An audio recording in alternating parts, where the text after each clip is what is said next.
hacer lo que se pueda. Bien, me han pedido a mí que inicie este ciclo sobre la ESI, sobre esta grave amenaza para la educación de nuestros hijos, que es el proyecto de educación sexual integral, y que lo inicie quizás con una introducción que todavía no entra en el proyecto mismo y en los peligros particulares de ese proyecto, sino que tiene que ver con el antecedente fundamental, ¿no? Con el antecedente fundamental que tenemos que tener nosotros a la vista, ¿no? Que tiene que ver con el modo en que entendemos la educación, con el modo en que entendemos quién debe y puede educar, con los fines de la educación, etcétera, ¿no?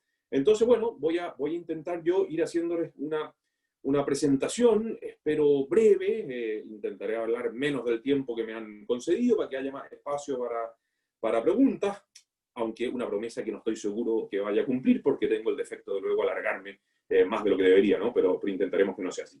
Intentaré exponer brevemente y lo más esquemáticamente posible cuáles son los principios fundamentales que nosotros debiéramos tener a la vista para luego juzgar qué es lo que realmente está pasando con este proyecto de educación sexual integral, que no es un proyecto aislado además, sino que es un proyecto que está dentro de un marco de una cantidad de proyectos e iniciativas y propósitos que todavía quizás no se han manifestado en proyectos concretos para transformar la educación de nuestros hijos aquí en Chile, ¿no?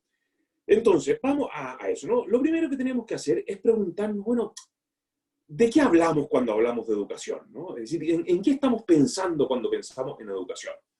Y entonces lo primero que hay que hacer en este caso es preguntarnos por el fin. ¿Por qué? Bueno, porque las realidades humanas, las realidades propiamente humanas, se explican siempre a partir de su finalidad, ¿no? Se explican a partir de su finalidad.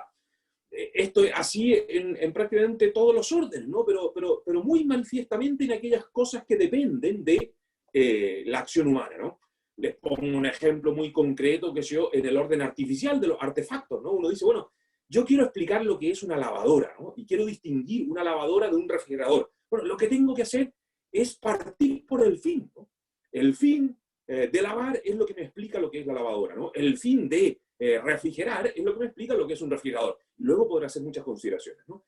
Con la educación hay que hacer el mismo ejercicio, ¿no? Pero obviamente un poco más difícil que con la lavadora y el refrigerador. Tenemos que partir preguntándonos cuál es el fin de la educación. ¿Para qué educamos, ¿no? ¿Para qué educamos? Y voy a comenzar con una respuesta negativa, ¿no? Es decir, ¿qué cosas no son auténticos fines de la educación, aunque muchas veces nos confundamos, ¿no? Aunque muchas veces quizá los pongamos de un modo más consciente o inconsciente, dependerá del caso, como el auténtico fin.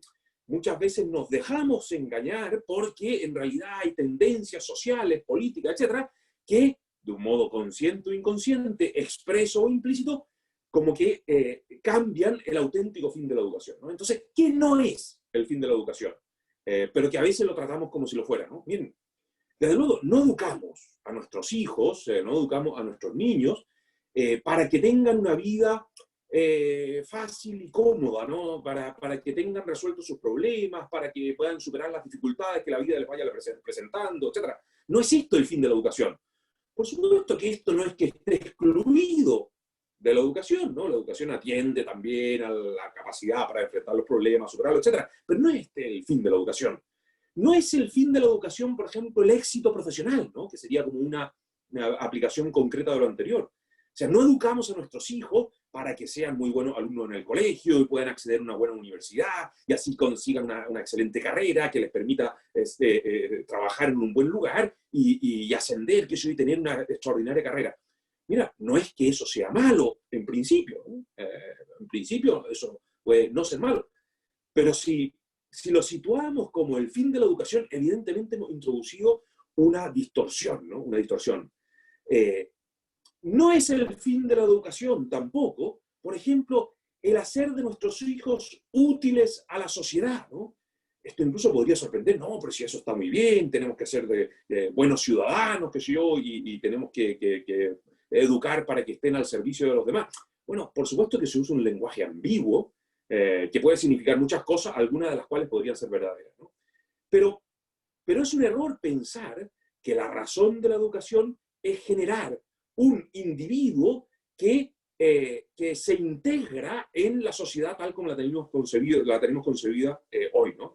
un individuo que es productivo, que es buen ciudadano en unas categorías muy determinadas, etc. No, no es este el fin, no es la utilidad, porque el sujeto que estamos educando no es útil, no es útil, es inútil. Es inútil en un sentido, no en un sentido absoluto, ¿no? Por supuesto, pero no es útil en el sentido de que no tiene valor porque sirve para otra cosa, ¿no? Sino que tiene valor en sí mismo, ¿no? Entonces, ninguno de estos son fines reales y auténticos de la educación, ¿no? ¿Cuál es el fin auténtico de la educación? ¿Para qué educamos los padres? ¿Para qué enviamos a nuestros hijos al colegio? ¿Para qué están allí los profesores? Etcétera, ¿no? Bueno, educamos para que ese sujeto alcance una plenitud, una cierta perfección que le compete según su naturaleza humana, ¿no? Para que ese sujeto se despliegue, se desarrolle, alcance aquella plenitud a la cual está naturalmente llamado, ¿no? Para la cual está naturalmente dispuesto, ¿no? Esa plenitud es lo que ambiguamente llamamos felicidad, ¿no? Que es una palabra que tiene su dificultad porque puede significar muchas cosas también equívocas, ¿no? Pero es obvio que lo que queremos para nuestros hijos es que sean felices. A veces nos equivocamos en qué es lo que hace a la felicidad, ¿no? Pero un padre tendría que ser muy mal padre o un profesor muy mal profesor si no quisiera la felicidad de sus hijos o de sus educandos, ¿no? De sus niños, de sus alumnos, ¿no? Ahora, la felicidad, desambiguándola un poquito, es decir, para ir a mirar qué es lo que estamos diciendo cuando decimos la felicidad como fin de la educación, tiene que ver precisamente con el sentido o el propósito fundamental de la vida, ¿no? O sea, una vida plena, una vida feliz, que eso no excluye toda clase de dolores, toda clase de sufrimientos, etc. La felicidad es algo mucho más profundo que la exclusión de los dolores y los sufrimientos. Una vida plena, una vida feliz, es una vida con sentido, ¿no? Una vida con propósito. Pero no cualquier propósito, no cualquier sentido, no cualquier fin de la vida realmente hace a la plenitud de esa vida, ¿no? Sino que solamente hay una vida verdaderamente con propósito, verdaderamente con sentido, cuando hay una orientación a algún bien que realmente nos llene. A un bien que realmente nos llene, ¿no? Y uno dice, bueno, ¿a qué podemos orientar nuestra vida? ¿A qué podemos orientar? ¿Cuál es el bien que si orientamos nuestra vida a él, entonces realmente alcanzaremos la plenitud? Miren, este es el tema, uno de los grandes temas de la filosofía práctica, que es el tema del fin último, de la felicidad, de la perfección última, etc. Y no puedo alargarme en ello, aunque me encantaría porque es un tema precioso, ¿no? Pero lo voy a decir una sola palabra. Miren, por razones que no voy a explicar ahora, es bien claro desde el solo sentido común, desde la sola experiencia del humano, que el bien que realmente puede permitir alcanzar la plenitud se identifica con la amistad. Y especialmente con la amistad divina, es decir, con la amistad con Dios. Dice, parece que es un hombre que ha alcanzado, es una persona que ha alcanzado la plenitud, una cierta felicidad, una cierta perfección propia de la vida humana, aquel que tiene amigos, ¿no? Y especialmente aquel que tiene amistad con Dios, ¿no? Que una cosa está unida a la otra, ¿no? No son separables. Aquel que tiene amigos, aquel que está unido a Dios por el conocimiento y el amor, ¿no? Y entonces, si esto es lo que en último término hace a la felicidad, la capacidad para la donación de sí en la amistad, en el amor, en el conocimiento y el amor del otro, y especialmente de Dios, bueno, la educación ha de consistir en la disposición de los medios necesarios para que sea posible este fin, ¿no?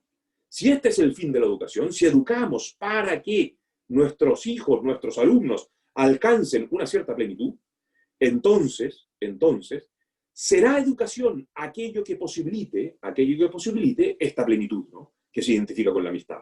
Y no será educación aquello que, más bien, la obstaculice esta amistad, ¿no? Entonces, bueno, adentrémonos un poquito en la naturaleza de la educación. Así, ¿qué es aquello que posibilita este fin? ¿Qué es aquello que permite la plenitud humana para la cual educamos, ¿no? voy a partir también con una respuesta negativa, ¿no? ¿Qué no es educación? ¿No? ¿Qué no es educación? Bueno, primero, la educación no es condicionamiento, ¿no? Condicionamiento de las conductas de nuestros hijos, de nuestros alumnos. Desgraciadamente, muchas veces confundimos la educación con esto, ¿no? A los padres, con la mejor de las intenciones, muchas veces nos pasa que lo que queremos es que el hijo haga lo que nosotros lo estamos determinando extrínsecamente, ¿no? Y entonces que lo tratamos como un animalito al final. Ustedes saben que los animales, a los animales no se los puede educar, a los animales los podemos condicionar. Los condicionamos con estímulos externos, ¿no? Si ustedes han visto algún espectáculo de delfines, de foca, alguno de estos, bueno, ¿qué es lo que hace el entrenador después de cada pirueta que hace el delfín? Le da un pescadito, ¿no? ¿Por qué? Porque está condicionado, es la única manera de conseguir que haga lo que él quiere, ¿no? Bueno, los padres también condicionamos, por favor, también condicionamos, y cuando los niños son bien chiquititos, de hecho uno va generando ciertas conductas exteriormente, y entonces para que coman, que yo les ponemos ahí unos estímulos, o para que se porten bien, para que se vayan a la cuna cuando tienen que irse a la cuna, bueno, también condicionamos. Pero es un error y una tentación que hay que superar, la de prolongar el condicionamiento, ¿no? Es decir, de lo que se trata en la educación no es de que nuestros hijos hagan lo que nosotros determinamos estrictamente que hagan.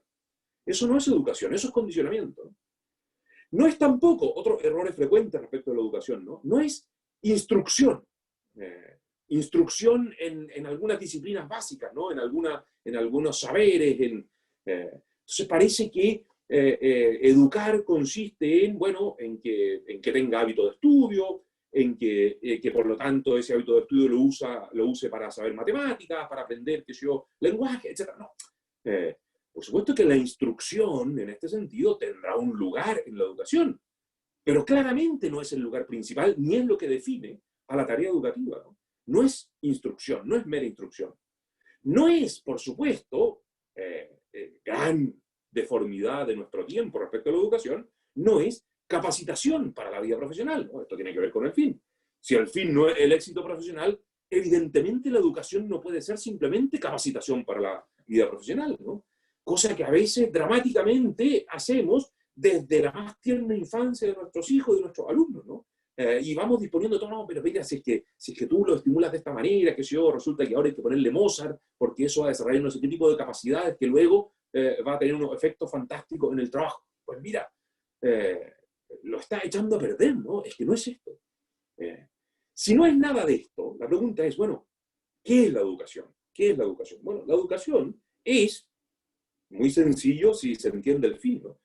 Es el proceso de perfeccionamiento interior del hombre, del ser personal que se educa, del educando, el proceso de perfeccionamiento interior que posibilita, que lo dispone a alcanzar, a realizar, tanto cuanto sea posible realizar, según los distintos estados de la vida, que lo dispone, que lo posibilita a alcanzar aquella plenitud que señalábamos como fin. O sea, si el fin de la educación es alcanzar la felicidad, en ese sentido fuerte, ¿no? Una vida con sentido, una vida con propósito, que se manifiesta en una vida que se abre a la infinitación del conocimiento y del amor del otro infinito, bueno, si ese es el fin de la educación, entonces será educación el proceso de perfección interior del sujeto que posibilita aquello, ¿no? ¿Y qué es lo que posibilita esa plenitud? ¿Qué es lo que posibilita la amistad? Digámoslo así, ¿no? La amistad, aquí por favor, por amistad hay que hacer dos precisiones, ¿no? Cuando digo amistad lo digo primero en un sentido amplio, ¿no? Me refiero al amor humano en su sentido más profundo, eso es la amistad, ¿no? Pero que incluye al amor conyugal, al amor paterno o al amor filial, al amor fraternal, es decir, todo eso son tipos de amistad. La amistad política, incluso la amistad entre alumnos y profesores, la amistad académica, bueno, hay distintos tipos de amistad, pero digo amistad en un sentido amplio, esa capacidad para la donación del otro, ¿no? Para la unión con otro, por el conocimiento y el amor, ¿no? Entonces, si la amistad de algún modo es el fin de la educación, ¿qué es lo que dispone o posibilita para la amistad, ¿no? ¿Qué es lo que dispone o posibilita para la amistad? Bueno, lo que dispone o posibilita para la amistad es precisamente lo que dispone o posibilita para la donación. Y que lo que dispone o posibilita para la donación es el dominio de sí. Porque, claro, yo no puedo regalar lo que no tengo. Yo no puedo dar a otro lo que no es mío. Entonces, un hombre que es esclavo de sus pasiones, por ejemplo, que es esclavo de sus pasiones, no puede darse a otro. ¿Por qué? Porque no se tiene a sí mismo, ¿no? Entonces, lo que posibilita la amistad, lo que posibilita la donación de sí a otro, lo que posibilita una vida plena y con sentido, es el dominio de sí. El dominio de sí no solo como retención, etc. No, el dominio de sí en un sentido profundo que significa una vida virtuosa, ¿no? Es decir, el dominio de sí es el resultado de una vida virtuosa. Lo que hace a la educación es la adquisición de las virtudes intelectuales y morales que perfeccionan al hombre haciéndolo dueño de sí, ¿no? Haciéndolo dueño de sí, haciéndolo poseedor de sí mismo, ¿no? Haciéndolo poseedor de sí mismo, las virtudes intelectuales y morales. Hay educación, propiamente tal, hay educación allí donde hay virtudes intelectuales y morales. Falta educación, no hay educación allí donde no hay virtudes intelectuales y morales. Y esto es elementalísimo, ¿no? De sentido común, un sentido común que desgraciadamente se está perdiendo, ¿no? Pero si volvemos al sentido común, el lenguaje coloquial lo reconoce así, ¿no? Es decir, identificamos a un hombre educado, decimos de un hombre educado, ya pensemos en una persona mayor, que yo entendemos, oye, que gran educación, ¿no? Reconocemos la educación, ¿dónde? Bueno, en un hombre bueno, pues, en un hombre sabio, en un maestro, o sea, mira, cuando uno se encuentra con un hombre mayor, un sabio, un campesino allí, que se lleno de experiencia, de sabiduría, de prudencia, que puede dar consejo, que es un hombre bueno, que atiende al bien de los demás, amigo de sus amigos, que sea justo.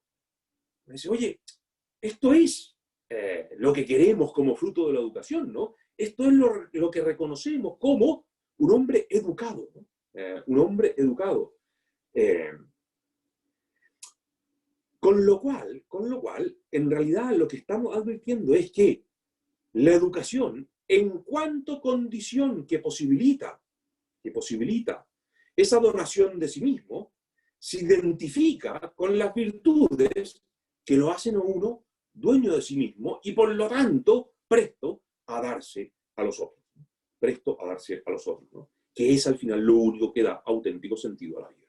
Es lo único que da sentido a la vida, ¿no? Que da auténtico propósito a una vida humana, ¿no? Es decir, un hombre con gran éxito profesional al final de su vida, si ese éxito no lo ha usado para los demás, pues será un infeliz, ¿no? Será un desgraciado en el sentido literal de la palabra, ¿no? Será alguien en la desgracia, ¿no? Mirará su vida y no encontrará sentido, y se desesperará, quizás, ¿no? Un hombre que ha alcanzado gran poder y gran riqueza y no ha usado de ese poder y esa riqueza para los demás, para la donación de sí, entonces mirará hacia atrás y se encontrará fracasado, ¿no? Vacío. Bien, con lo cual será educación y se ordenará a la educación aquello que posibilite la adquisición de las virtudes intelectuales y morales que posibilitan, a su vez, ese dominio de sí, del cual depende el que podamos darnos a los demás, ¿no? Siguiente pregunta, ¿no?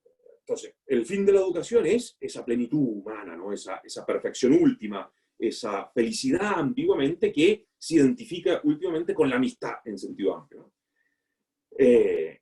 La educación es, en consecuencia, el proceso de perfección interior que consiste en la adquisición de las virtudes intelectuales y morales que posibilitan esa amistad. Siguiente pregunta. ¿Quién es este sujeto que educamos, ¿no? ¿Quién es el educando? ¿Cómo es? ¿Qué hay en él? Porque claro, para entender cómo se da el proceso de perfeccionamiento interior que llamamos educación, tenemos que saber algo de este sujeto, ¿no? Tenemos que saber algo de este sujeto. Esto es muy obvio en concreto, ¿no? O sea, ¿cómo voy a educar yo a Juan si no sé nada de Juan?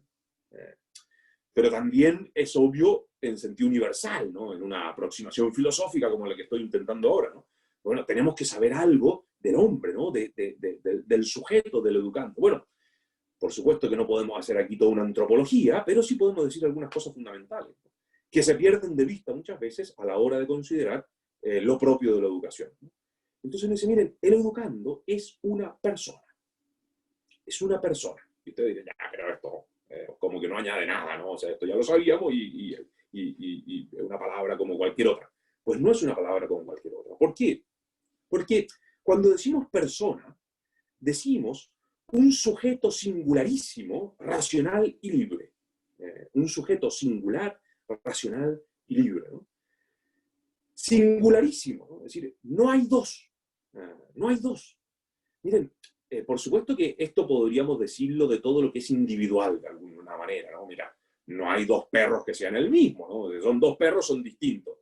Ya, pero todos los perros son de algún modo reductibles a su naturaleza esencial, digamos así. O sea, ustedes quieren saber cómo se va a comportar un perro, estudien la perruneidad, ¿no? O sea, ustedes quieren saber qué hace un perro si ustedes, que yo, le pegan una patada o si le ofrecen un trozo de carne, pues mira, estudien el comportamiento de los perros y estudien, que si yo, esa raza, mira, no es lo mismo pegarle una patada a un Rottweiler que a un Chihuahua, ¿no? Ya, bueno, son cosas, pero todo lo que necesitan saber de un perro, todo lo que necesitan saber, todo lo que podemos saber de un perro, lo podemos saber en ese plano como universal, ¿no?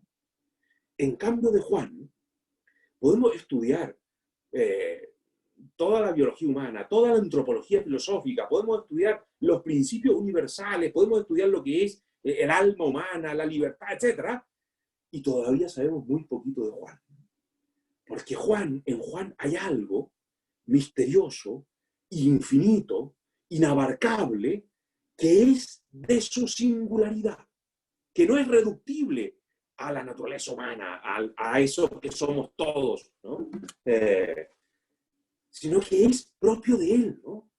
Y por eso, aunque yo me pase años estudiando en una biblioteca todas las cosas que se pueden saber sobre el hombre, luego me encuentro con Juan y sé muy poco de él. Si ustedes se pasan años en una biblioteca estudiando todo lo que se puede saber de un perro y salen y se encuentran un perro, pues saben muchísimo de eso que está ahí al frente, ¿no? Pero se encuentran con Juan y no sabemos casi nada, ¿no? ¿Por qué? Porque es un singular infinito, ¿no? No hay otro como él. Esto es bien importante, la consideración de esa singularidad es bien importante por varios motivos que van a aparecer un poco más adelante, ¿no? Pero desde luego es importantísimo por una razón, ¿no? Y es que si esta singularidad del educando es respetada en el proceso educativo, y es fundamental que sea respetada, porque si no, en realidad destruimos el proceso educativo.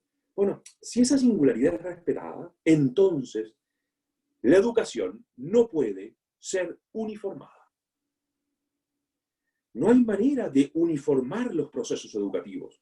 No hay manera de universalizar los procesos educativos. ¿Por qué? Porque en realidad cuanto más uniformamos, cuanto más homologamos, cuanto más universalizamos los procesos educativos, más nos alejamos de la singularidad de Juan.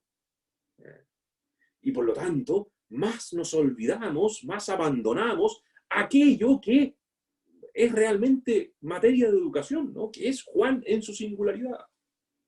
Entonces, claro, esto, cualquiera de los que esté escuchando, que sea padre de familia o profesor de colegio o no sé qué, lo sabe. Porque en el colegio nos enfrentamos permanentemente a este problema, ¿no? O sea, el problema de la uniformidad, ¿no? O sea, es inevitable, ¿no? O sea, si uno tiene 30 alumnos o 40 alumnos o 25 alumnos dentro de una sala de clase, pues no queda otra que uniformar, ¿no? Que uniformar. Y entonces, bueno, hay que enseñarle a más o menos lo mismo, hay que mantener un ritmo. Ahora, una de los dramas del profesor es que él sabe que Juan, que está allá al fondo, va lento, porque le cuestan las matemáticas y no sé qué y tal, y se esfuerza mucho. Y en cambio, Pepe, que está aquí en la primera fila, va a toda velocidad porque las matemáticas le resultan. Bueno, y es un desafío para él, etcétera. ¿Y cómo equilibrar eso? Bueno, por supuesto que no se trata de que la uniformidad que inevitable que se produce en la sala de clase sea de suyo mala y un obstáculo insalvable a la educación. Pero de hecho es un problema. De hecho es un problema. Y así aparece infinitamente, infinitas veces este problema, ¿no? de la uniformidad. De la uniformidad en un plano tan pequeño como el de una sala de clase. ¿Por qué? Porque son tan distintos todos los niños que están allí, que el hecho de reunirlos a 40 en una sala de clase nos plantea y nos presenta unos desafíos inmensos, ¿no? Bueno, imaginen si vamos subiendo en las escalas de uniformización, ¿no? Si ya no se trata de uniformar en una sala de clase, sino en un colegio que tiene 1.500 alumnos, o 1.000, o 2.000, o si ya no se trata de un colegio, sino que se trata de una asociación educativa o de un municipio que tiene una cantidad de colegios, ¿no? Y entonces aquí, imaginen si esto ya no tiene que ver con un municipio, sino que tiene que ver con un Ministerio de Educación Nacional, que define planes y programas y que dice cuál es el ritmo de estudio al cual van a ir los alumnos, etc. Una uniformidad. Y ya ni les digo cuando llegamos a la ONU, ¿no? Es decir, lo siguiente es un sistema interplanetario de uniformización de la educación. Es decir, la uniformidad es un problema, y cuanto más aumentamos la uniformidad, más problemático es. ¿Por qué? Porque más nos alejamos de la singularidad de Juan, a quien queremos educar, ¿no? De hecho, y anticipo algo que va a ser importante para el tema que estamos tratando hoy, uno dice, ¿dónde aparece plenamente la singularidad de Juan? Bueno, en el contexto familiar, por supuesto. ¿Quién es el que tiene la proximidad con la singularidad, el que conoce a Juan en su singularidad? Bueno, los padres de Juan. Los padres de Juan. Ellos son que lo han visto desde que nació, bueno, su madre, que tiene allí un contacto extraordinario con él, incluso desde su vientre, y luego desde que nació, y que han visto todo, y que conocen su carácter, que saben que le gusta, que no le gusta, que se va dando una connaturalidad. Bueno, solo en ese contexto aparece toda la singularidad de Juan, ¿no? Por eso, solo en ese contexto es posible verdaderamente la educación, ¿no? Pero bueno, volveremos sobre esta cuestión. Pero además de singular, dijimos que el ser persona implica que es un sujeto racional y libre, ¿no? Es un singular racional y libre, ¿no? Y el hecho de ser racional y libre, por supuesto, es absolutamente fundamental para entender la educación, ¿no? ¿Por qué? Bueno, precisamente porque de esa racionalidad y libertad es que depende el dominio de sí que buscamos mediante el proceso educativo, ¿no? Sí, educarlo, en realidad, es perfeccionarlo en su racionalidad y su libertad. La educación hace libre a Juan, ¿no? La educación hace libres a los hombres que son auténticamente educados, ¿no?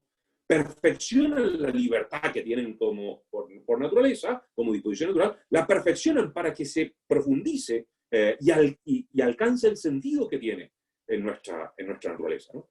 Y entonces, claro, es bien importante atender a esa libertad, a esa racionalidad al momento de pensar la educación, ¿no? Voy a volver inmediatamente sobre esto, pero antes de eso hay que hacer un pequeño paréntesis, ¿no? Porque atendido el sujeto que educamos, o sea, mirado Juan en su singularidad de un ser racional y libre, bueno, es obvio que nos encontramos con un gran obstáculo, ¿no? O sea, que hay un problema. La educación nos enfrenta a un problema, a un obstáculo, a una dificultad. ¿Cuál es la dificultad que encontramos en la educación? Bueno, una cosa bien obvia, ¿no? Que han visto todos los hombres en todos los momentos de la historia, y es que hay una suerte de desorden en Juan. Hay un desorden en sus inclinaciones. Hay algo que lo amarra. Hay algo que lo esclaviza, ¿no? Hay algo que aparece como impedimento de su libertad. Esto desde que son chiquititos, por favor. O sea, si desde que son chiquititos resulta que tienen unos berrinches y montan allí un escándalo los niños, no sé qué, porque no pudieron hacer lo que querían, ¿no? Porque no pudieron comerse el dulce del hermano, porque no sé qué, porque no pudieron jugar con el juguete que estaba usando otro niño, por lo que sea, ¿no? porque no se hace su voluntad, ¿no? De esos niños tiranos que a veces... Y uno dice, oye, ¿qué pasa aquí? ¿No? Que hay como una tensión. O sea, es obvio que esto no es bueno para él, auténticamente bueno, sino que él está como inclinado de una manera desordenada, ¿no? A unos bienes que son inferiores, está dispuesto a dejar sin comer a su hermano el dulce con tal de comer más dulce él. Y uno dice, oye, ¿esto qué pasa? ¿No? ¿Qué pasa? Bueno, esto se puede describir en un plano puramente natural, y así filósofos paganos, de hecho, lo han advertido y lo han descrito, aunque los que pertenecemos a la tradición judeocristiana tenemos la ventaja de una explicación revelada, ¿no? Que es lo que llamamos pecado original, ¿no? El pecado original. El pecado original, ¿qué es? Bueno, el pecado original lo resume San Agustín de una manera sumamente brillante, ¿no? Dice, miren, ¿en qué consiste, así como psicológicamente, moralmente, el pecado original? ¿No? ¿Qué es lo que pasó allí? Bueno, en lo que consiste el pecado original es en que el hombre le da la espalda a Dios. O sea, eso es lo primero, ¿no? El hombre le da la espalda a Dios, ¿no? Podríamos seguir el relato del Génesis, pero no me interesa entrar en ello ahora, ¿no? Y ver cómo es que en el fondo el engaño del demonio lo que posibilita es la desconfianza respecto de Dios, y entonces al desconfiar de Dios ya uno empieza a buscar otra cosa, ¿no? Y bueno, darle la espalda a Dios. Si el hombre le da la espalda a Dios, dándole la espalda a Dios, se busca a sí mismo. O sea, el pecado, en el núcleo del pecado original y del pecado en general, está la soberbia, ¿no? El amor propio desordenado. El hombre le da la espalda a Dios y entonces se busca a sí mismo, ¿no? Quiere ser como Dios. En esto consiste la tentación, ¿no? Seréis como dioses, ¿no? Y quiere ser como Dios, quiere buscarse a sí mismo, ¿no? Esto de estar mirando a Dios, mirémonos a nosotros mismos, ¿no? Pero claro, el hombre sin Dios está vacío. O sea, o tenemos a Dios o no tenemos nada. ¿No? Y entonces se busca a sí mismo y se encuentra vacío. Se busca y no encuentra nada, porque no somos nada sin Dios. Y claro, como no encuentra nada y necesita llenarse de algo, se vuelca sobre las cosas. Y entonces, como se busca a sí mismo y está vacío, intenta llenarse con los placeres, con los bienes materiales, con la ambición de poder. De los pequeños poderes, no estamos pensando aquí en los grandes poderes del mundo, que son los grandes poderes políticos o económicos, no, los pequeños poderes, esos poderes vulgares a los cuales nos aferramos, como si en ello encontrásemos un gran bien. Bueno, los placeres, las cosas, las riquezas, los poderes, etcétera, es lo que buscamos con ansia para tratar de llenarnos, porque estamos vacíos, ¿no? Porque estamos vacíos. Pero no, por supuesto, no nos llenan, ¿no? Por supuesto, no hay placeres, no hay riquezas, no hay bienes materiales, no hay comodidades, no hay bellezas mundanas, no hay poderes, ambiciones, honores que puedan realmente llenarnos, ¿no? ¿Qué es lo que le pasa al hombre que intenta llenarse de esa manera? Que termina frustrado, fracasado, infeliz, desgraciado. Esto es así, ¿no? Esto es así, esto es la historia de la humanidad, esto hay que mirar lo que nos pasa a nosotros mismos en nuestra propia autobiografía, hay que mirar que llegó la vida de los hombres en la historia. Bueno, quien pone todo su esfuerzo en llenarse de este modo, termina inevitablemente vacío y por lo tanto frustrado y fracasado, ¿no? Por eso la educación exige hacer el camino inverso de lo que ha hecho el pecado, ¿no? Entonces, el camino del pecado era darle la espalda a Dios, buscarse a sí mismo, pero encontrándose vacío, volcarse sobre las cosas. Bueno, ahora hay que salir de las cosas, dejar de llenarnos de las cosas, para volver sobre nosotros mismos, pero no ya en un afán egoísta, con un espíritu narcisista, como el que se halla en el núcleo del pecado, sino para encontrar en nosotros mismos a Dios. Porque, como decía el propio San Agustín, Dios es lo más interior a nosotros, que es más interior que lo más íntimo nuestro, ¿no? Decía San Agustín. Dios es más interior que lo más íntimo de mi propio ser, ¿no? Es más interior a mí que lo más íntimo de mi propio ser. Y por lo tanto, volviendo de este modo sobre nuestra interioridad, entonces podremos encontrar a Dios, ¿no? Por eso, la educación, de lo que se trata en el proceso educativo, es de posibilitar que el educando, el sujeto singular, que Juan, deje de ser esclavo de las cosas, ¿no? Deje de ser esclavo de sus pasiones, deje de estar buscando fuera, para que al liberarse de esa esclavitud pueda volver adentro, ¿no? Volver adentro suyo. Porque de adentro suyo encontrará a Dios, encontrará al amigo, o sea, que no puede tener amigos el que no tiene interioridad, ¿no? El que no está de algún modo dentro suyo, ¿no? Bueno, porque todo está conectado, ¿no? Porque todo de algún modo está identificado. El amor de Dios, el encontrar a Dios, el encontrar al otro, el amigo, etc., ¿no? Bien, y entonces esto es en lo que ha de consistir la educación, ¿no? Pasa el tiempo. Oye, perdón, Emiliano, ¿cuánto nos queda? ¿A qué hora tengo que terminar para ver si acelero o no? No, profesor, está muy bien. Que terminemos a las 7:50 para Ya. dar el espacio a preguntas. O sea, me estás diciendo que me quedan 6 minutos y voy como en la mitad. Ya. Muy bien. Entonces aceleramos a toda velocidad, ¿no? O se puede Bien. pasar otros 5 minutos, pero va a dejar 10 minutos Bueno, de preguntas. ahí veremos, ya. Miren, la cuestión es la siguiente, ¿no? Entonces, tenemos una mirada muy preliminar, elemental, al fin de la educación, ¿no? Educamos para la felicidad, para la plenitud, ¿no? De allí tenemos una idea de lo que es la educación entonces, ¿no? La educación es, bueno, ese proceso de perfeccionamiento interior que se materializa en unas virtudes que posibilitan esa plenitud, esa felicidad, porque posibilitan la amistad. Luego nos hemos preguntado a quién educamos, ¿no? Bueno, a un sujeto singularísimo, racional y libre, ¿no?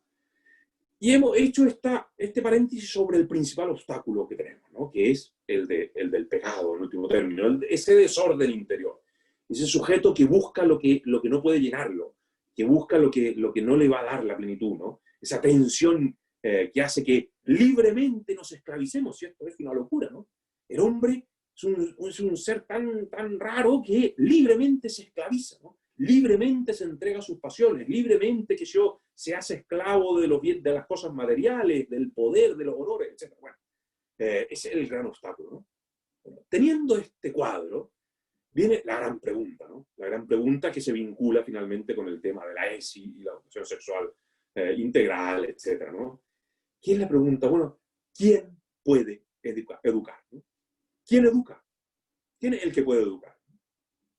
Y aquí hay que decir varias cosas bien importantes, ¿no? La primera puede resultar un poco sorprendente, pero la primera es constatar que no hay educador extrínseco capaz de educar, ¿no? O sea, yo soy padre y soy profesor, ¿no? Y lo que estoy diciendo es que yo soy completamente impotente para educar. No puedo, no hay manera. ¿Por qué? Porque si Juan, a quien yo quiero educar, es verdaderamente libre, entonces, la educación es algo que procede de él. Es el proceso de perfección interior, porque consiste en la adquisición de las virtudes intelectuales y morales, o la hace él mismo, o no la hace nadie. Aquí hay que introducir un matiz bien importante, ¿no? Claro, él mismo, o aquel que es más interior a él que él mismo, ¿no? Entonces, el único en realidad que puede educar propiamente tal es Dios, ¿no? ¿Y por qué? Porque es más interior a nosotros que nosotros mismos, ¿no?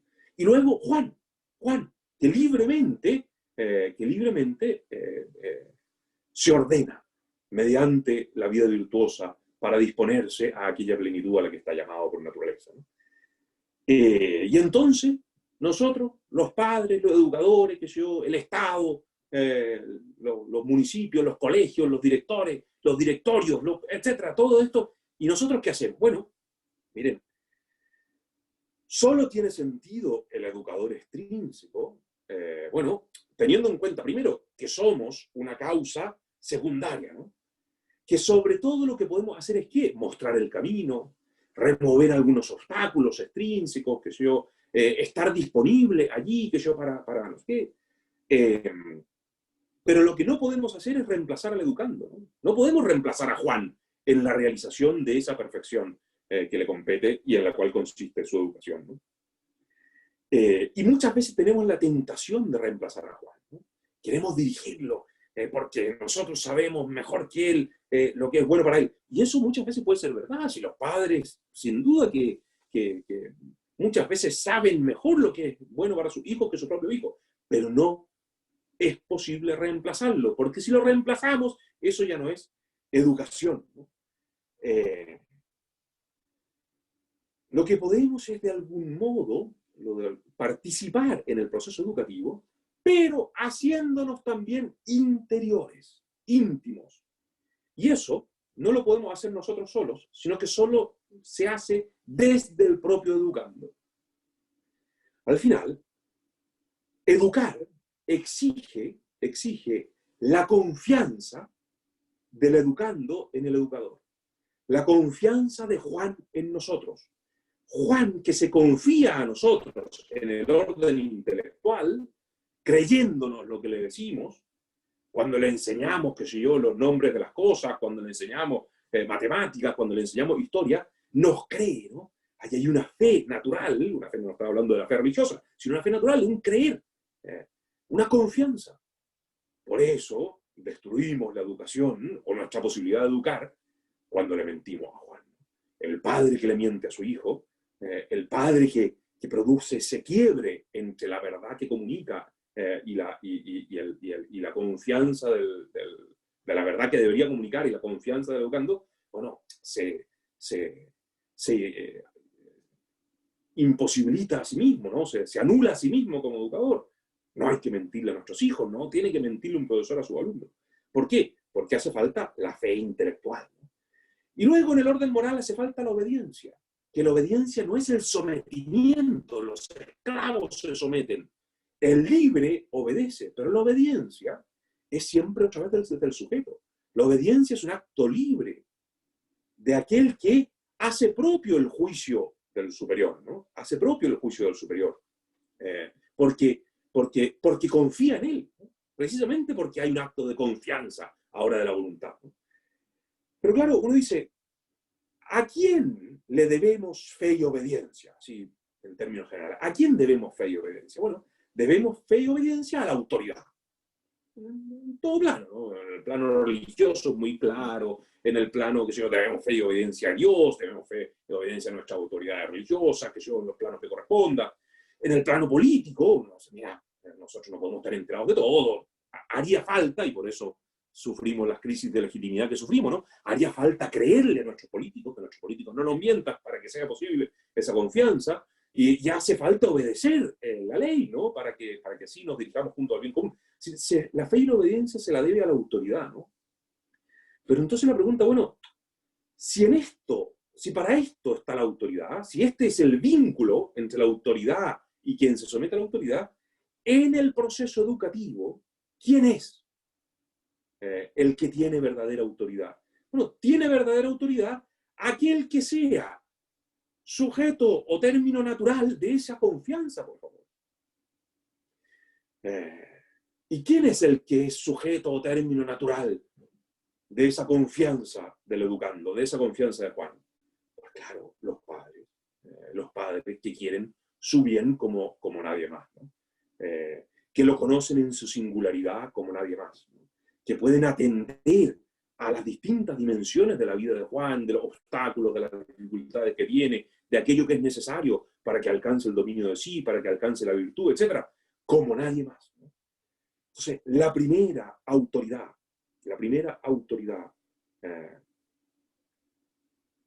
en la educación son los padres. Y sin la autoridad de los padres, la educación es prácticamente imposible. No es que sea absolutamente imposible, puede haber circunstancias extraordinarias en las cuales faltan los padres por la razón que sea, y yo les aseguro que la educación allí será muy difícil. Si no, pregúntenle al Sename, ¿no? Pero no es imposible. Puede haber alguien que haga una obra extraordinaria, maravillosa, etc. Y que, pero por supuesto eso es extraordinario, no ordinario. Eso está fuera de la norma, ¿no? No es lo normal. O sea, lo normal es que se requiere, en primer término, de esa autoridad inmediata, próxima y primera, que es la autoridad de los padres. Y si esta es la autoridad primera en el orden de la educación, entonces uno dice, bueno, ¿y qué pasa con los demás? ¿No? ¿De dónde sale la autoridad del profesor en la sala de clase? O del colegio, que soy el director del colegio, o del sistema educativo, o del ministro de Educación.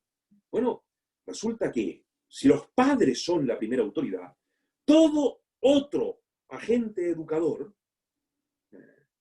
solo es verdadero educador en la medida en que participa de la autoridad de los padres. Y no hay otra, ¿no? No hay otra. Porque precisamente esa autoridad de los padres es la que es primera e indispensable, ¿no? Entonces, claro, el título de la charla que me puso Emiliano hablaba del derecho de los padres, ¿no? Y está bien, yo entiendo, es un lenguaje que puede ser muy útil hoy que estamos tan acostumbrados al lenguaje de los derechos, ¿no? Pero el derecho de los padres a educar a sus hijos, el derecho de los padres a educar a sus hijos, es algo que en todo caso tendrá sentido cuando entendamos primero que no hay otro que pueda educar. No hay otro que en sentido propio, primero, inmediato pueda educar, ¿no? Y por lo tanto es la autoridad de los padres como condición necesaria para la educación y por lo tanto como deber, en primer lugar. O sea, es que los padres tienen el deber de educar a sus hijos. Y luego podremos llegar al lenguaje del derecho, etcétera, y entonces por qué pueden oponer el derecho a educar, que se sigue de su deber, frente a los abusos de una autoridad, del Estado, del colegio, de quien sea, ¿no? Pero la razón es la que estamos describiendo, ¿no? Es decir, si esto es la educación, si estos son los fines de la educación, si este es el educando y estos son los obstáculos, entonces la educación, por favor, es imposible sin los padres, sin la familia. Si no hay educación en el entorno familiar, el colegio podrá ser fantástico, maravilloso, los profesores hacen unos esfuerzos extraordinarios y quizás consigan algo ahí en algún alumno, pero seguro que los resultados de ese esfuerzo serán limitadísimos. ¿Por qué? Porque en primer lugar la educación se da en el ámbito familiar, ¿no? Entonces, no se trata de que bueno, miremos a ver si no convendría que la educación no dependiera tanto de la familia, sino que dependa más del sistema escolar y del Estado. De lo que, no se trata de mirar, no, es que es imposible. No hay educación. Por eso cuando la familia no hace lo que debe hacer, cuando los padres no hacen lo que deben hacer en materia de educación, en general lo que encontramos es el desastre, ¿no? Bueno, precisamente, el núcleo de todo el movimiento de reforma educativa que tiene en la ESI un elemento central, pero no exclusivo, como lo decía hace un momento, es la subversión completa de esto que le acabo de describir. O sea, primero, de lo que se trata es de negar el fin. O sea, ¿qué es esto de la plenitud humana? ¿Qué es esto de la perfección? ¿Qué es esto de una felicidad que depende de condiciones objetivas? No. Cada uno es feliz a su manera, ¿no? Cada uno es autónomo. Cada uno puede buscar el bien allí donde crea encontrarlo, etc. O sea, desaparece el fin. Desapareciendo el fin, en realidad desaparece también la forma, ¿no? El modo de la educación, ¿no? ¿Qué es esto de la virtud, por favor? O sea, qué cosa más extraña a los oídos contemporáneos de los expertos de educación que la palabra virtud, ¿no? Virtudes intelectuales, virtudes morales, obediencia, justicia, qué sé yo, prudencia. Oye, ¿de qué me estás hablando? Lo importante es la autonomía, ¿no? Lo importante es que cada uno sea libre en ese sentido absolutamente indeterminado y haga lo que quiera, que yo, y se construya a sí mismo, etc., ¿no? Pero la consecuencia es que, en realidad, lo que hacemos con ello es precisamente destruir la libertad. O sea, sin virtud, lo que hay es esclavitud. La virtud es lo que nos libera, lo que realmente nos hace libres, lo que nos permite ejercer verdaderamente la libertad. Sin virtud, no somos más libres, sino todo lo contrario, somos esclavos, ¿no? Y lo que uno ve es que hubiese casi una intencionalidad, no es quien para juzgar intenciones, pero por lo menos hay como una intencionalidad objetiva en las cosas que están haciendo, en el sentido de que la dirección de esto, a lo que va, a lo que apunta, es precisamente a generar esa esclavitud que impide la virtud, que impide, por lo tanto, la auténtica educación, ¿no? El hecho de que escojan como medio fundamental para esto el ámbito de la sexualidad es clarísimo. ¿Por qué? Bueno, porque precisamente es un ámbito en el cual es muy fácil la esclavitud. Es un ámbito en el cual, en razón del poder de la inclinación, en razón de lo atractivo, del placer, de los bienes aparentes que se alcanzan en ese ámbito, la esclavitud está servida en bandeja.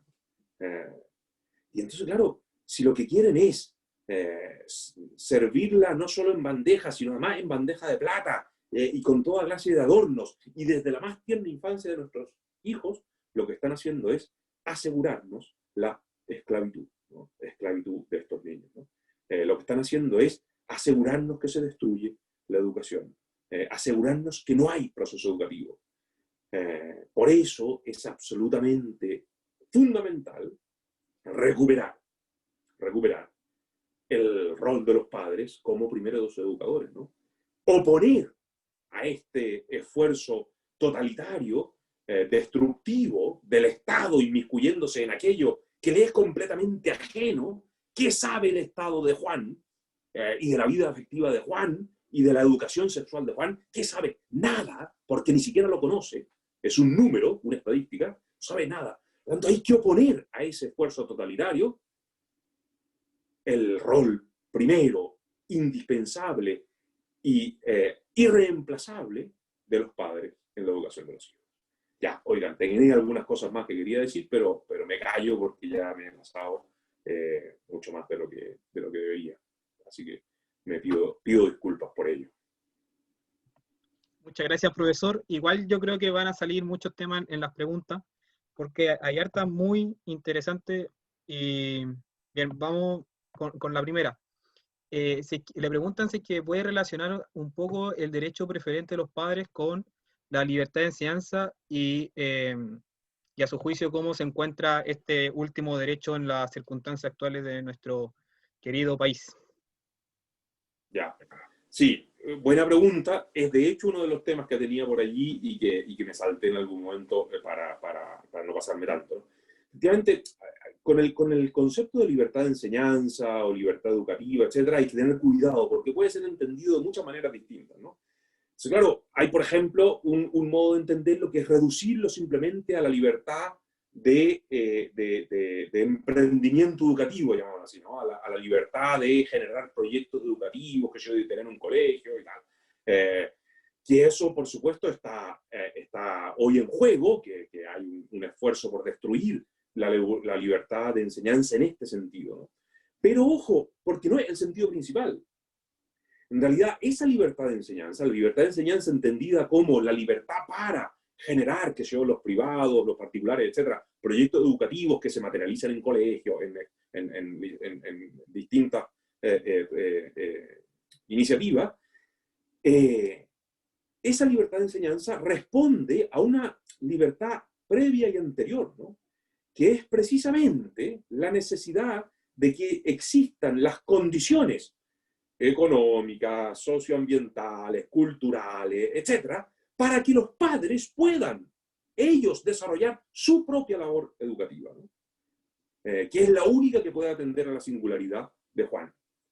Y entonces es en subordinación a esta libertad, es decir, el deber de los padres reclama la libertad necesaria para poder educar, es en subordinación a esta libertad que tiene sentido aquella otra libertad, ¿no? La libertad de proyecto educativo, etc., ¿no? ¿Por qué? Porque evidentemente, si el colegio lo que hace es colaborar con los padres en la educación de los hijos, participar de algún modo en la autoridad de los padres para conducir el proceso educativo, que eso es lo propio de la autoridad, que es autor, el que conduce, el que lleva. Bueno, el colegio, si no es más que un colaborador, entonces la libertad para formar colegios, para fundar proyectos educativos, está vinculada y es dependiente y subordinada a la libertad de los padres. Y al final uno se da cuenta que el ataque ideológico hoy a la educación está relacionado una cosa con la otra, ¿no? Al final hoy están atacando la educación particular, quieren arrasar con la educación particular por vías indirectas que tienen que ver con el financiamiento, con un montón de cosas. Hay varios proyectos ya avanzados incluso que ponen en juego la educación particular. Hoy en Chile uno dice, no, pero eso será en la Unión Soviética. No, hoy en Chile está en peligro la posibilidad de que sigan existiendo colegios particulares. Bueno, pero eso sobre todo atiende a negarle a los padres la posibilidad de educar a los hijos, ¿no? O sea, no atiende solamente a negarle a los privados la posibilidad de tener emprendimiento en materia educacional, ¿no? Que también. Pero sobre todo atiende a la intención de impedir que los padres puedan educar a sus hijos. El Estado, bueno, conducido por quienes quieren servirse del Estado con unos propósitos perversos, el Estado que se apropia de la educación de los hijos, ¿no? Y entonces esa es la razón por la cual la educación particular está en juego. Y por eso, creo yo, claro, la educación particular la van a seguir atacando en la medida en que existan proyectos educativos que se separen de esta intencionalidad educativa, ¿no? Desgraciadamente hoy vemos que buena parte de la educación particular, de los colegios particulares, en realidad están subidos al carro de la ideologización, y no hay ningún... Y muchas veces los padres hemos abandonado el estado de alerta, ¿no? La atención a lo que está pasando con nuestros hijos, ¿no? Y por eso pasa lo que pasa. Pero bueno, eso ya es otra historia sobre el destino de la educación particular en Chile, ¿no? Pero una muy buena pregunta. La libertad de enseñanza es muy importante, pero por esto, ¿no?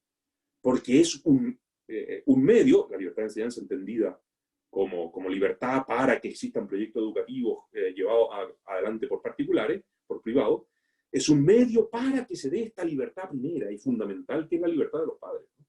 Es que nos están quitando a nuestros hijos, ¿no? De una manera que no nos damos cuenta, que no lo vemos, que no lo sentimos, porque siguen viviendo en nuestra casa, somos nosotros los que pagamos la comida de ellos, etc. Pero nos están quitando a nuestros hijos. Bien, profesor, otra pregunta que aparece es ¿cuál es, por decirlo de alguna forma, un límite óptimo para el derecho de los padres? Y lo relaciono con otra pregunta, que por ejemplo aquí alguien nos comenta que ella por lo menos las cosas más importantes de su vida la ha aprendido gracias a la fe, pero pero la fe no la aprendió, digamos, en el seno familiar o al menos de sus padres. Entonces, claro, por un lado, ¿cuál es el límite? Y por otro lado, esta experiencia que yo creo que se puede relacionar un poco. Y lo digo así porque o sea, por ejemplo, a mí se me viene inmediatamente a la cabeza cuando hay una vocación religiosa, ¿no? O sea, el papá se niega o los padres se niegan y la persona quiere entrar a esta vocación, pero no, pero claro, tiene como esta lucha, chuta, tengo que ser obediente con mis padres, pero a la vez mis padres también quizás tengan un deber de respetar eso. Entonces, bueno, esa pregunta un poco larga, pero sé que nos puede comentar qué opina. Sí, a ver, por supuesto que es una pregunta difícil, ¿no? Porque exige empezar a hacer matices y distinciones que no las puedo hacer todas ahora, pero voy a hacer algunas, ¿no? Yo pondría un ejemplo un poco más brutal que el que pones tú, ¿no? Donde efectivamente se produce un conflicto entre lo que los padres quieren para el hijo y lo que el hijo quiere. El ejemplo de la vocación religiosa, un ejemplo desgraciadamente tan frecuente como el de la vocación incluso universitaria, o sea, el hijo que quiere estudiar historia, por ejemplo, y el papá que lo obliga, no, que estudie algo y sirva para algo, ¿no? Entonces, oye, ¿qué es lo que pasa ahí? Bueno, que precisamente quien debía educarlo tiene una deformación en la concepción de lo que es la educación, ¿no? Porque piensa que el éxito profesional es más importante, bueno. O casos aún más brutales, ¿no? ¿Qué pasa allí donde no solo los padres no educan, sino todo lo contrario? O sea, en el seno de familias, y esto se usa permanentemente hoy, por razones ideológicas, bueno, en el seno de las familias muchas veces donde ocurren terribles abusos, hay abusos sexuales, hay abusos psicológicos, hay no sé qué, bueno, uno dice, entonces, si eso es posible, todo lo que vengo a contarles yo es mentira, ¿no? O sea, es un ideal muy bonito, pero que no tiene vínculo con la realidad. Pero bueno, lo que pasa es que aquí hay que distinguir, ¿no? Porque evidentemente, cuando uno dice los padres son los primeros educadores, cuando uno dice la familia es irreemplazable, eso no excluye que la familia y los padres son humanos y libres, y que a su vez se habrán educado, habrán sido educados y se habrán educado a sí mismos y serán virtuosos o no. Y que la vida humana está llena de complejidades y que no es que haya hombres súper virtuosos y hombres súper viciosos, sino que hay infinitos medios, ¿no? Casi, o sea, tantos cuantos hombres han existido en la historia de la humanidad, ¿no? Y entonces, claro, en esa complejidad, uno dice, podemos encontrar de todo, ¿no? Desde las cosas más terribles, que son estas noticias que aparecen cada tanto, de no sé dónde, un padre que tuvo secuestrada a su hijo durante 40 años en el sótano, que se y que los violaba regularmente, y uno dice, oh, a mí en un debate sobre educación, me acuerdo, un connotado profesor de la Universidad de Chile me planteó esto, ¿no? El caso de un austríaco que había salido. Me dice, oye, pero eso desde luego que sabemos que es posible, que ha existido siempre y que seguirá existiendo. ¿Por qué? Bueno, porque existe el pecado y porque existe la libertad. Y por lo tanto habrá malos padres y habrá contextos familiares malos, pésimos, que sé yo, o no tan malos, o no tan buenos, etc. Bueno, y todos los medios posibles, ¿no? Pero la cuestión es la siguiente, ¿no? La cuestión es la siguiente. No obstante esa fragilidad del medio natural de la educación, no obstante el hecho de que en todas las familias hay hombres virtuosos y otros viciosos, y hay algunos que tienen dominio de sí y otros no, etc., y hay verdadera libertad y en otros no, no obstante ello, no hay otro medio. O sea, no hay otro.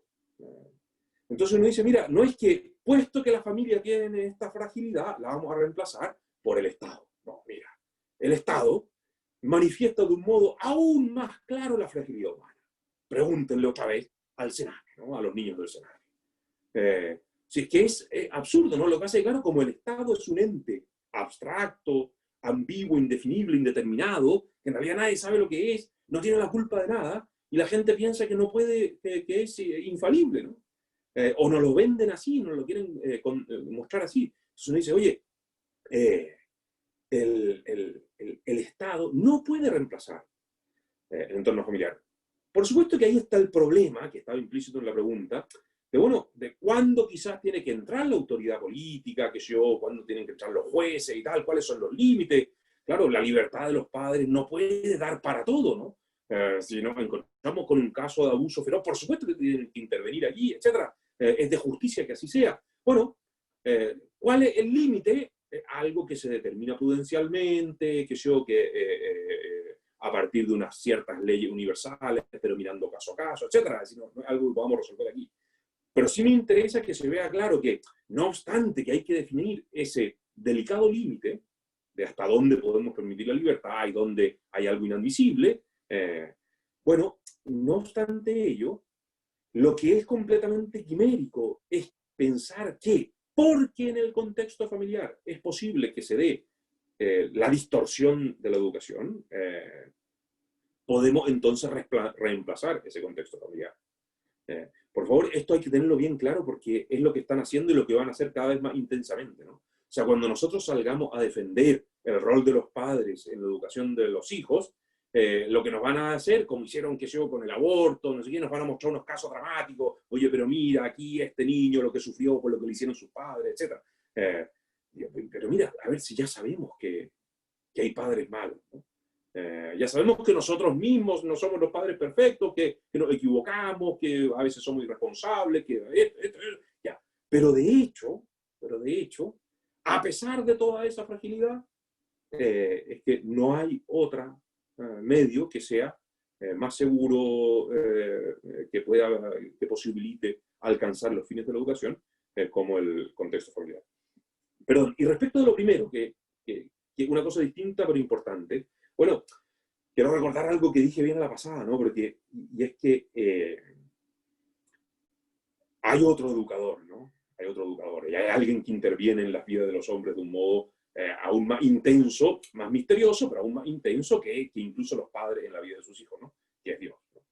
Y por supuesto que cuando uno mira hacia atrás y mira su propia biografía, descubre la intervención permanente, misteriosa y extraordinariamente gratuita de Dios, ¿no? De Dios en la vida de uno. Eh, eh, y eso es así, ¿no? Y luego un matiz más, ¿no? Cuando yo pongo el énfasis en la familia como un medio irreemplazable, esto no significa que no haya otros medios, que no haya otros medios. O sea, y que alguien que a lo mejor no recibió ciertos bienes en su familia, los reciba, porque Dios providencialmente está conduciendo su vida, pero se aprovecha también de otro instrumento, ¿no? Y resulta que tiene un buen amigo, o llega, que yo, a un colegio, o en la universidad, o se integra un grupo de no sé qué y tal, y recibe unos bienes que a lo mejor no recibió en su familia, como la fe, etc. Pero claro, la constatación de esto no puede llevar a la conclusión de que entonces la familia es reemplazable. No, la familia debiera ser el lugar donde se da la transmisión de la fe, donde se recibe, qué sé yo, donde se conoce a Dios, donde se dan los primeros pasos respecto de aquella amistad divina, etc. Ahora, claro, uno de los problemas que hoy enfrentamos contemporáneamente es que desgraciadamente la familia está muy fracturada, ¿no? Que esto es parte del trabajo del enemigo de bola larga, ¿no? Y de todos sus servidores. Y un trabajo largo de mucho tiempo. La familia está fracturada, nuestras familias. Yo estoy seguro, aunque no los veo, que no hay nadie aquí, partiendo por Emiliano y yo mismo, que no tenga fracturas profundas y terribles y dolorosísimas en sus propias familias. Todos, ¿no? ¿Por qué? Porque es desgraciadamente un fenómeno que nos atraviesa de lado a lado, ¿no?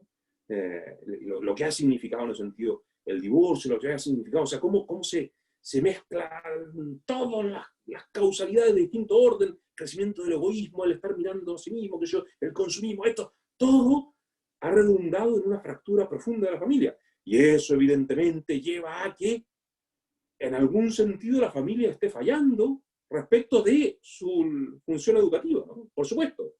Pero lo que hay que hacer entonces es reparar la vida familiar, ¿no? Es decir, hay que promover desde la política, desde el poder, desde el Estado, desde lo que sea, la reconstrucción del tejido social que consiste primariamente en la familia, ¿no?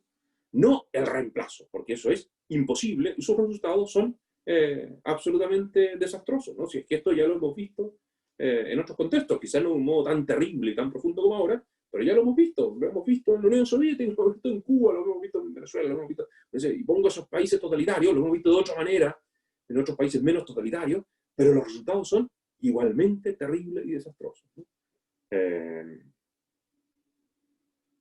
Eso. Profesor, una última pregunta, o penúltima pregunta, porque la última es corta, pero una penúltima pregunta. ¿Cómo usted considera que se debe hacer conciencia, o entre comillas, una campaña, digamos, por volver a instalar el concepto de la virtud? O sea, la pregunta es, por ejemplo, ¿cómo mostrar la belleza de la virtud en sí misma? Porque justamente pasa esto, que uno va a una familia y uno le comenta sobre la virtud, e inmediatamente la persona queda como una persona, no sé, rectísima o muy estructurada, no sé cómo decirlo. Eso, ¿usted qué opina cómo se deba como enfrentar esa batalla conceptual, y no solo conceptual, sino muy importante para la naturaleza propia del ser humano? Ya, esta es la pregunta más difícil porque no tengo ni idea. No tengo ni idea porque soy un inútil práctico, ¿no? Porque yo para estas cosas no sirvo. O sea, yo creo que es una batalla de tal magnitud que me sobrepasan los medios que serían necesarios, ¿no? O sea, al final, ¿por qué la virtud está tan venida menos? Bueno, porque todo, o sea, uno enciende la televisión y es una batalla permanente contra la virtud, ¿no? Desde el primero de los matinales hasta el último de los programas nocturnos, no hacen más que atacar la vida virtuosa, por favor, y destruir la vida virtuosa y presentarla como una cosa absurda, como no sé qué, y en cambio exaltar lo contrario, exaltar la esclavitud de las pasiones, exaltar, etc.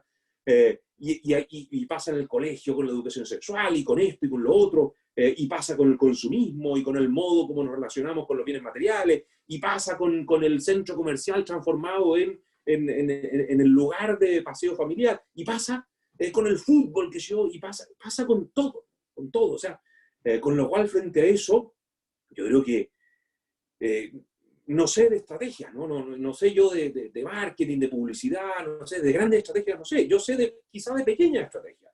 Yo creo que ¿qué podemos hacer cada uno? Bueno, cada uno tiene que hacer algo en su casa, ¿no? Entonces, por ejemplo, agarrar la televisión y tirarla por la ventana, y lo digo muy en serio, ¿no? Yo sé que es difícil, no sé qué, no lo digo tan literalmente, porque de repente alguna vez uno puede ver una película, qué sé yo, o ver alguna cosa simpática con los niños y tal, pero que esté allí, adentro de mi casa, los matinales, educando a mis hijos, pues mira, fracasaste ya, pues, o sea, seguro que te lo educan mal.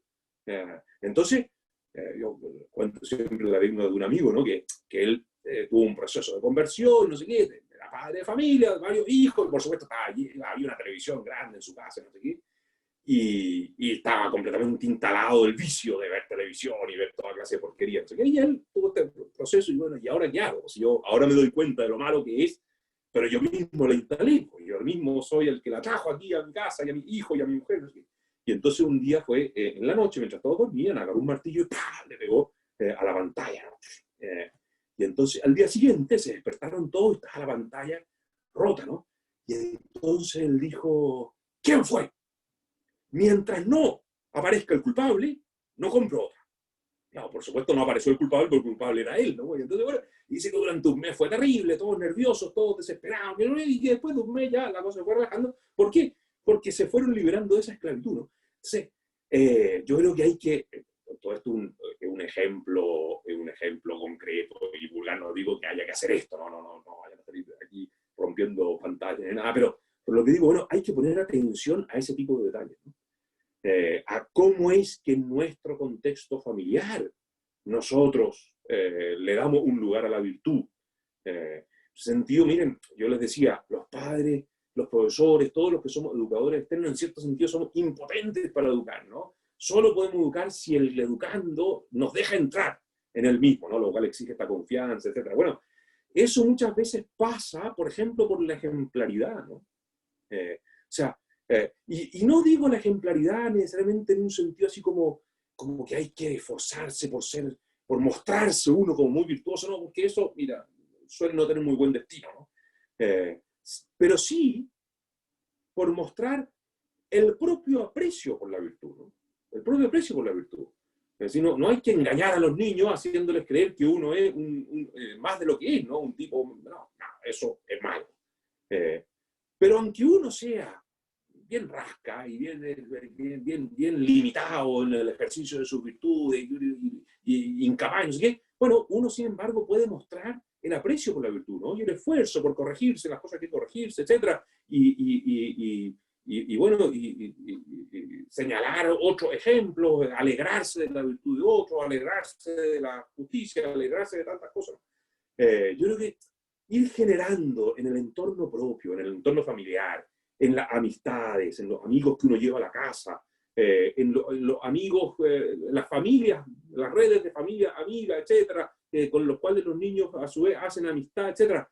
Que en esos contextos haya una valoración real de la virtud y que se intente dejar fuera al enemigo que la destruye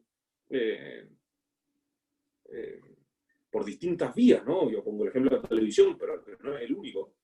Pero claro, si esperamos que nuestros hijos aprecien la virtud con pleno acceso a la televisión, al teléfono, a internet, etc., estamos como liquidados. Pero insisto, es una respuesta mala porque no sé de estrategias. Bien, profesor, y la última pregunta más cortita, o sea, yo creo, es que le piden recomendación de bibliografía y lecturas Uy. para este tema. ¿Para qué? ¿Sobre qué? Quizás lo que podemos hacer, Emiliano, y aquí entonces tú te hacemos trabajar un poquito, que ya está bueno ya que trabajes de una buena vez, es que podemos poner a disposición según temas, ¿no? Entonces, quizás la gente que preguntó por bibliografía, bueno, puede decir cuáles son los temas que le inquietan, porque hemos tocado tantos temas, la educación es una cosa tan grande, bueno, cuáles son los temas que le inquietan, ¿no? Y entonces, según eso, podemos ir sugiriendo bibliografía y a lo mejor se pone a disposición en, no sé, en alguna página web o algo así, o algo que tengan. Supongo que la organización de esto tiene algún medio digital, ¿o no? Redes sociales, sí. Ya, eso, redes sociales. Es que como no conozco las redes sociales, no me entero. Sí. Bien, pues. Entonces, igual a la gente la tenemos en general por WhatsApp, porque por ahí fue la inscripción, así que por ahí podemos hacer este Bueno, trabajo que, de nos, ir viendo los intereses. que te envíen preguntas concretas, o sea, bueno, puede ser sobre educación en general, y entonces, bueno, se busca una buena bibliografía fundamental sobre educación o sobre los fundamentos antropológicos, éticos de la educación, etc.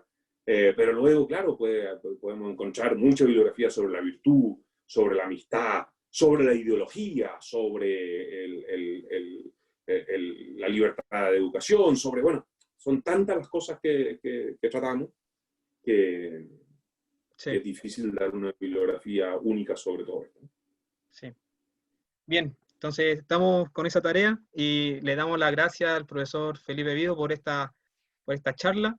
Decirle a las personas, a los participantes, que el próximo martes es la segunda charla de este siglo, que es la ESI y su camino legislativo actual, que de hecho hoy día y ayer, por lo que tengo entendido, se votó parte del proyecto. Así que nada, todos muy invitados y les pedimos que por favor a los que no se hayan inscrito por WhatsApp, que nos dejen algún contacto en la opción de pregunta y respuesta, para nosotros poder enviarles luego el link de la charla del próximo martes a las 7. Así que bien, pues muchas gracias profesor y nada, nos vemos a la De nada, próxima a los participantes. nada, muchas gracias a ti, Emiliano, y bueno, quedo a disposición a través de Emiliano para cualquier cosa en la que pueda ayudar. Que no será mucho, pero si en algo creen que pueda ayudar, aquí estoy. Muy bien, profesor, muchas gracias. Chao a todos, Adiós. que estén bien.